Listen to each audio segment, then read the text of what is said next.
Everyone, iOS 16.4 has just officially came out, so let's go and take a look at it on the iPhone XS. Now, I will say I've been using the beta of iOS 16.4 on almost all of my iPhones that are supported except like the latest generation. Actually, even my iPhone 14 I have it on, and it's been pretty good. Again, I'm not using these phones every day, but anytime that I pick them up and do reviews, comparisons, tutorials, it seems pretty solid. There's been no major issues or breaks or anything like that so far. So if you're worried about that, you should be good to go. It's pretty much the same stability, if not increased stability as before. Now within this update, we are getting 21 new emojis added within this specific change. So that is something that is really cool. So if you're somebody who likes seeing new emojis and new things added like that, you should be seeing 21 new ones. I'm not 100% too sure which ones.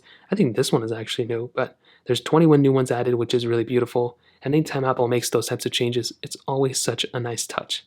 Now, on top of that, another very interesting thing, and this is the thing I'm mostly excited for, I've said this in all my videos so far, is basically the ability of getting push notifications through web applications.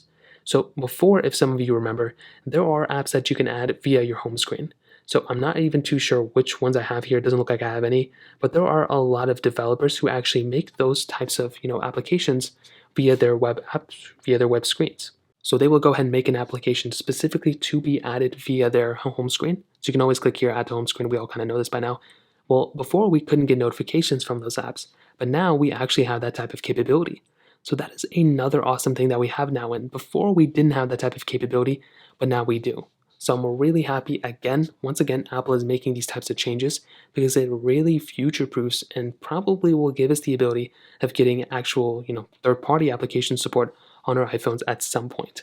Now, another really cool thing is that within phone calls now, we have the ability of using voice isolation.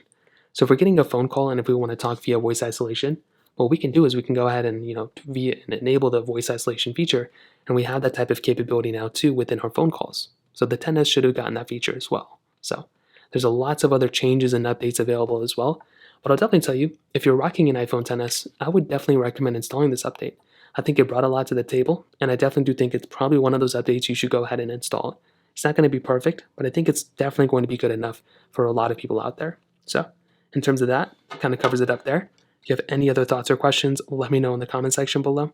Hit the like button, that would mean so much, but definitely hit that subscribe button. More importantly than everything else, I love every single one of you guys.